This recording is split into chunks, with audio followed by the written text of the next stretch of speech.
Welcome to Art Ed Radio, the podcast for art teachers. This show is produced by the Art of Education, and I'm your host, Tim Bogantz.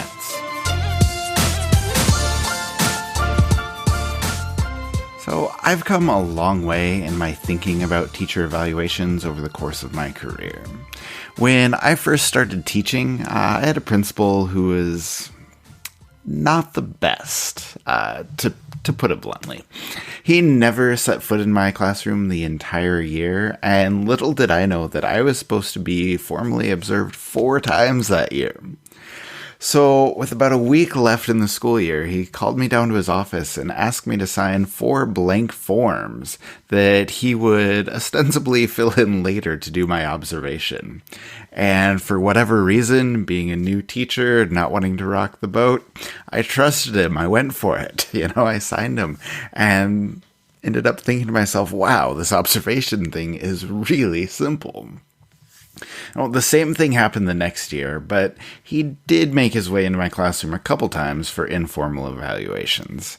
Baby steps, I guess. But my 3rd year at the high school, we got a new principal, and that worked out really well for me because he changed my thinking on evaluations. The new principal came in to ask me about my program. He asked to see what I was doing in the classroom. He asked how he could support me. And, it just blew my mind. Like, who knew the principals could be like that? And it really helped me come to the realization that your teacher evaluations are more of an opportunity than anything else. They're not something that you need to be scared of. They are not something that is an inconvenience. Okay, they are something that can really help you as a teacher and really help your art program as well. So I wanted to kind of talk about those ideas and explore those ideas about, your mindset when you go into evaluations and how you can use them for your own benefit and for your art program's benefit. And I kind of wanted to dive in there at length on this podcast. And I think I have the perfect guest to do just that. It's Amanda Heyn, who is the senior editor here at the Art of Ed. Now, I wanted to have Amanda on because she just recorded an Art Ed Pro learning pack that is all about teacher evaluations. It's actually going to be released on Thursday, so if you're an Art Ed Pro member, make sure you check it out. It's got a lot of great videos and some awesome downloads that can really help you shine when it comes time for you to be observed. So you'll definitely appreciate everything that's in that learning pack. But before she comes on, just one quick backstory. I have wanted Amanda to come on this podcast forever. We work together really closely. She is amazing. And when Andrew and I first started the podcast, I kept telling Amanda all the time how she needs to come on, she needs to be a guest, and she always declined. She kept saying no, no, no. And I just dropped it for a good year and a half. But now I think maybe because I kind of surprised her with the invitation, she was finally interested in talking to me, and she is finally going to be a guest. So I hope you enjoy the interview.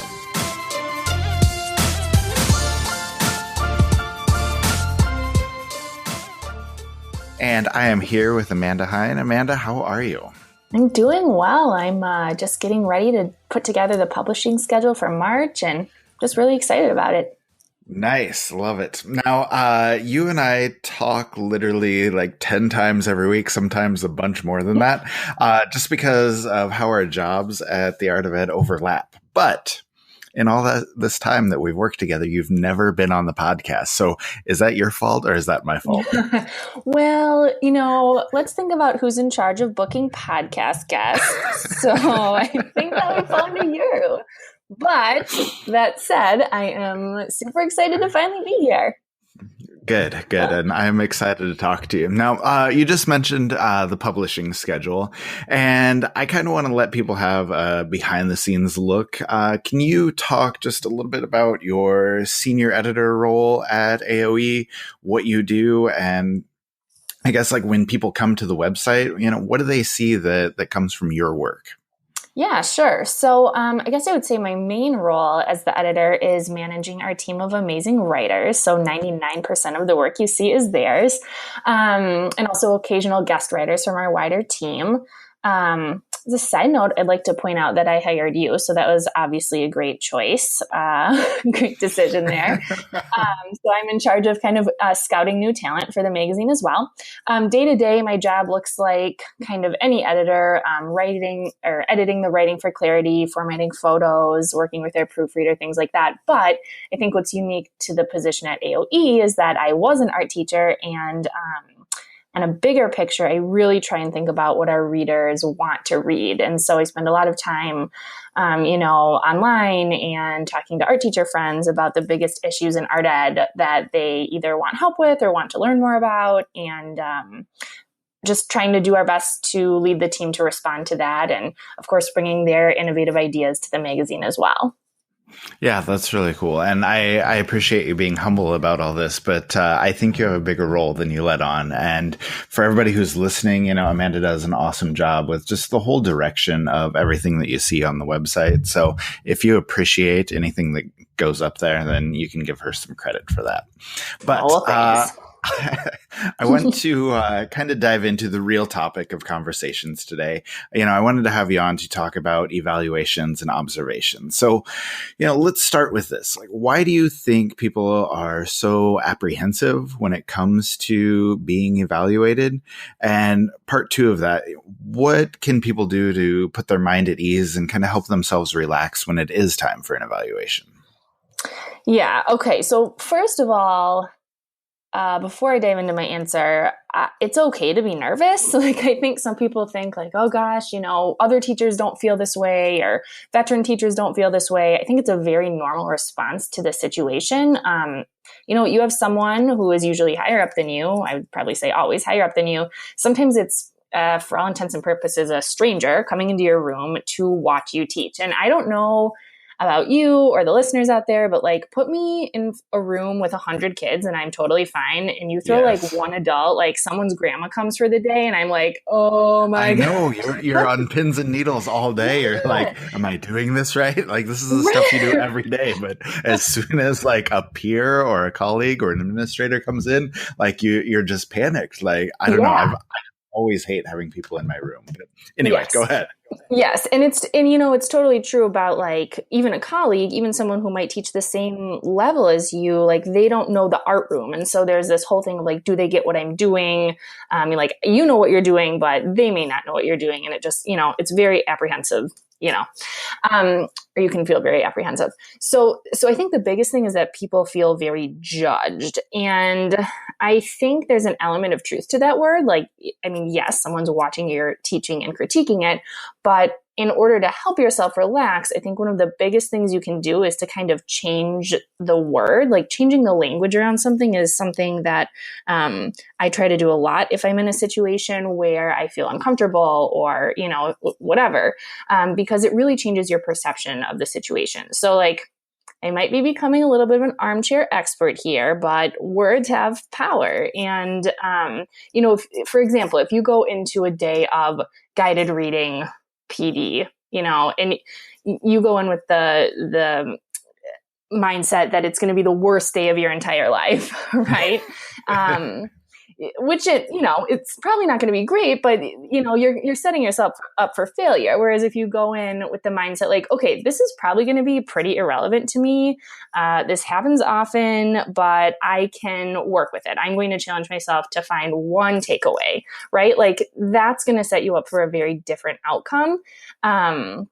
And so instead of thinking of your evaluation as some like final judgment day, if you think of it as an opportunity to grow, then you are going to set yourself up for success automatically. And really 99% of administrators are not coming in to like nail you on every little thing you do wrong. I think people are just, they're so scared about the outcome. But administrators are not looking for perfection. Like, the whole goal of being observed is to make you a better teacher and in turn better serve your kids. And so if you can think about that aspect of it, I think it's something that really you can learn to embrace because, even if your administrator or your evaluator is not an art teacher, like chances are they have experience with kids and it can maybe, give you an insight that you wouldn't have had otherwise. So I think part 2 of that, the second thing, is to be as prepared as you can be. Like, you can really only control what you do. You literally cannot control what someone else does or think.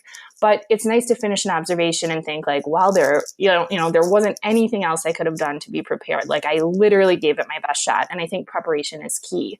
And I just filmed an Art Ed Pro learning pack on the topic of teacher evaluation, right. And it's coming out in March. And I like my number one goal, like there's a ton of information in there, but my number one goal with that pro pack was to put people at ease about this situation, because I think if you can get over that hurdle about not being nervous, like it's going to go way better for you. So, going in with a growth mindset is really gonna guarantee better results. Yeah, I like that a lot.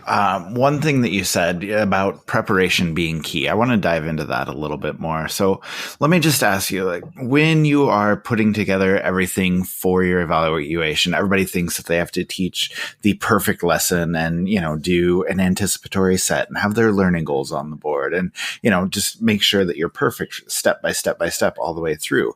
But the question here, I guess, is how much time do you put into planning your lesson, and like how much detail do you put into that plan? Yeah, well, you know me, and so I can get a little neurotic. So like if you're personally asking me that question, I would say a lot, like a lot of time. However, obviously everybody is different. So this is what I would say. I would say like prepare as much as you need to feel confident about it. If there's something that you're feeling like wishy-washy about, like this is not really the time to wing it. Yes, I would say. So in that pro pack, actually, there are 2 awesome downloads that take you step by step through a lesson. And there's an annotated version and then a blank version. So one has all these great tips, and then there's one you can fill out. And I would just say it's more about choosing the right lesson than planning every last detail. So setting yourself up for success from the beginning is really important. Like if you are being observed for kindergarten at the end of the day, like just don't do paper mache, right? Like that would be suicide. Just, play, like don't be afraid to play to your strengths. This is not the time where you have to show off some amazing new thing that you're trying for the first time. It's okay to go with what you feel comfortable with, because we know kids and they're going to throw you a bunch of curveballs anyway. So you don't need to throw yourself some as well. And it can be a little hard as a new teacher, but the same principle still applies. I would say like go for a subject matter or a medium or something that you feel like you've got under control. And, it doesn't mean either that you have to write every single thing down. You could, like, that's how I work best, but you could just think through it point by point. But I would highly recommend having a plan that you feel confident with and at least thinking through it one time. Even doing a dry run after school can be super beneficial, just so you know where your materials are going to be, or, just even timing yourself. I mean, how long is your demo going to take? And of course, kids will, throw you curveballs, but a ballpark is nice to have. Yeah, I think that works. But, if I can ask you a little bit more about that, obviously evaluations are so much more than just planning a good lesson. So what do you think teachers need to focus on during their observation? Like, should it be classroom management? Should it be instructional strategies, how you evaluate your kids, how you assess them, maybe all of the above? Like, what do you think teachers should try and highlight with their teaching? Right. I think that's a really hard question to answer, because some people think that, it's kind of like, how do you be a good teacher? How do you be a perfect teacher, like you said, for one class period? And that's not the goal.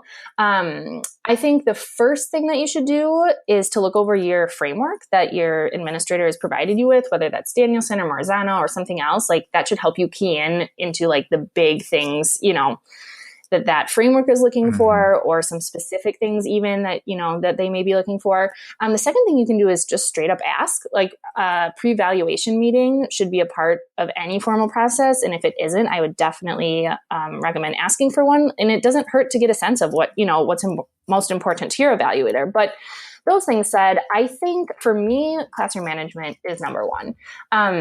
And the reason is it directly influences everything else you do. So like if you don't have control of your classroom, you are not going to be able to showcase a cool instructional strategy. Yes. Like you are not going to be able to run a critique if kids are running around your room.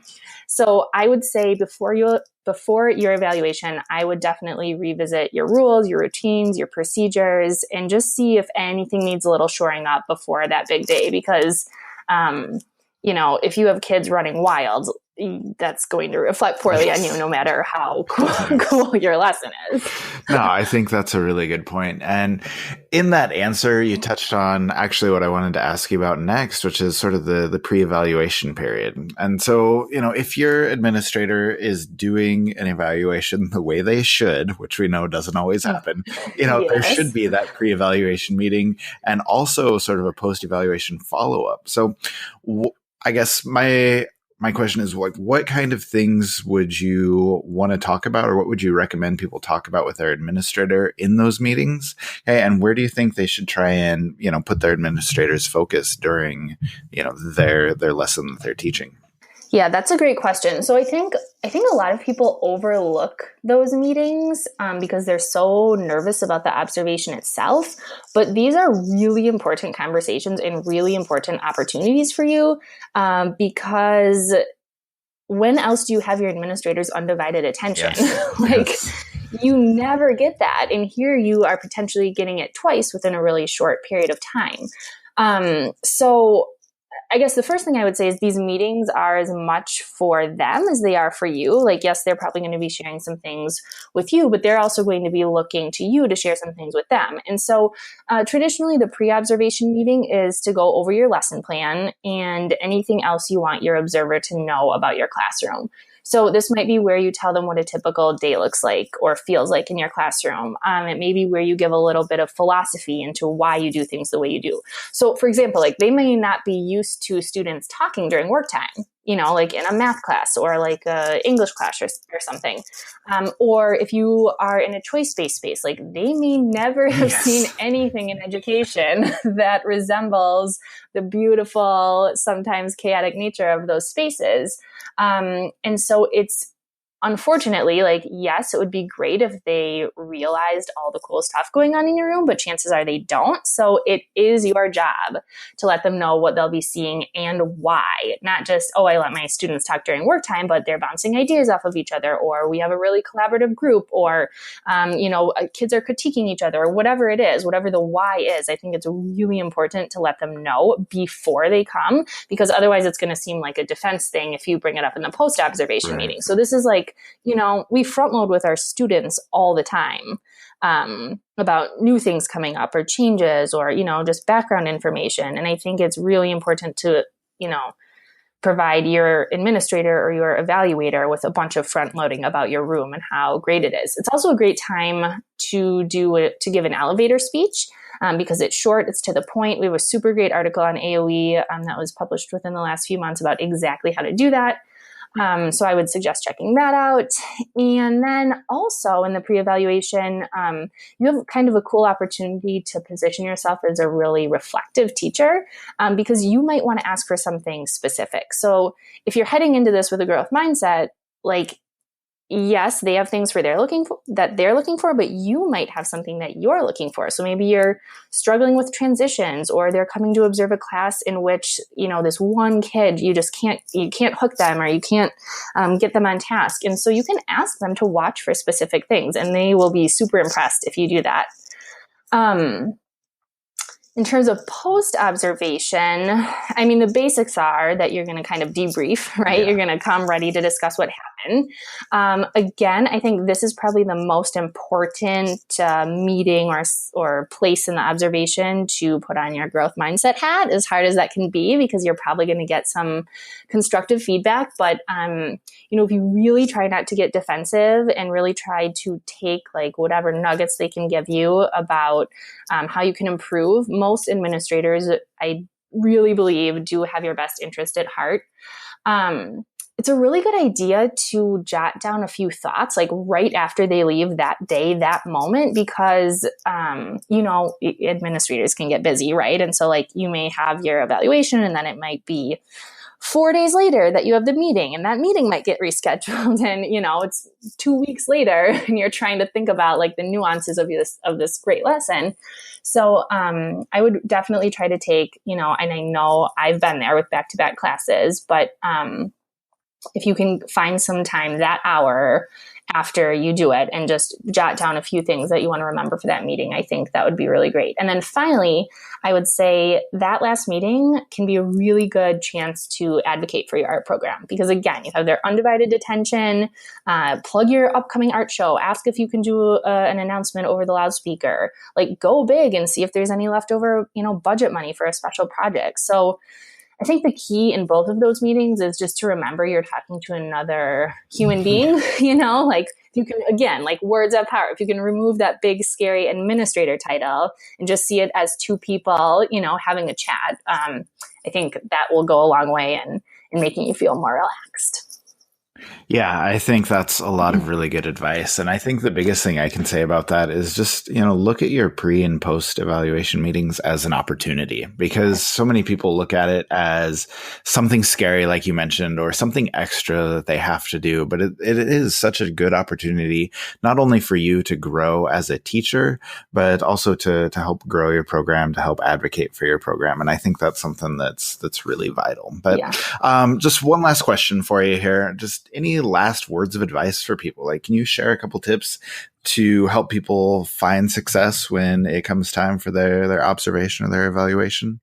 Yeah. So I guess I would say that my biggest piece of advice is to take control and empower yourself by changing the language around evaluations, right? Like I've been there with a really intimidating administrator and freaking out, beforehand. But if instead of thinking of it as this like harsh judgment of your teaching, if you look at it as an experience, as a way to grow and better your practice for yourself and your students, it makes the whole process a lot more enjoyable to go through. And kind of like you said, it's not something, if you think of it as not something you have to go through, but something you get to go through, it really changes your mindset about the whole process. And the second piece of advice I would have is to just really focus on the preparation phase. Again, spend that time up front educating your evaluator, spend that time up front preparing your lesson, and those two things are going to go a long way in making it an overall positive experience.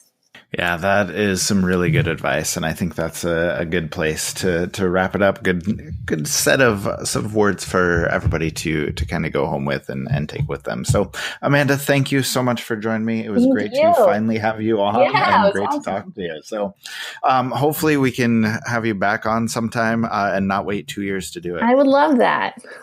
Okay, sounds good. Tim. Thanks, and we'll talk to you later. All right, bye-bye. A lot of great advice from Amanda during that interview. I really like what she had to say about a growth mindset and looking at evaluations as an opportunity, and really also the importance of classroom management and how that plays into everything else that you're doing with your teaching. Now, if I can just expand on one of her thoughts, she talked about how you can ask for help with something that you're struggling with, or you can ask for advice on something that maybe isn't a strength of yours in your teaching. And I think that is incredible advice. I always like to bring up that in my pre-evaluation meeting, something that I was worried about, and I think the benefits of that are twofold. First, it helps someone experienced, your evaluator, your admin, whoever's coming in, it helps them keep an eye out for ideas that they can offer you and suggestions that may help your teaching. And that's a win-win for everybody involved. Secondly, if they know that it's something you're trying to improve or an area that you want to get better with, your evaluator is probably going to be less likely to downgrade you for that. If they see you struggling with presenting an anticipatory set or getting your class together, or if you're struggling with formative assessments during class, they're much more likely to be thinking about how they can help you rather than why they need to lower your score in that area of the evaluation. And I know you can't worry too much about the score, and that's not where your focus should be, but anything that can put your mind at ease is going to help. And overall, I guess that's just a long way of saying that you really do need to embrace the growth mindset when it comes to observations and evaluations. Don't worry about the score. Don't worry about having somebody in your classroom that's usually not there. Just worry about what you do best as a teacher and what you still need to improve. And if you can show your evaluator that not only are you doing great things already, but you're still trying to get better, they can't ask for anything more.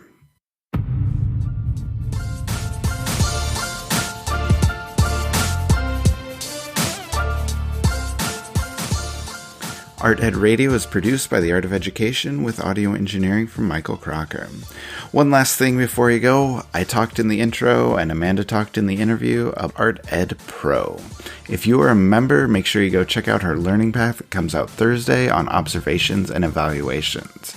Or if you can't wait until Thursday, she's got one that has already been released about developing a growth mindset in the art room. If you are not a pro member, you can start your 30-day free trial and see what it's all about at theartofed.com/pro. Thank you for listening, and we will be back next week.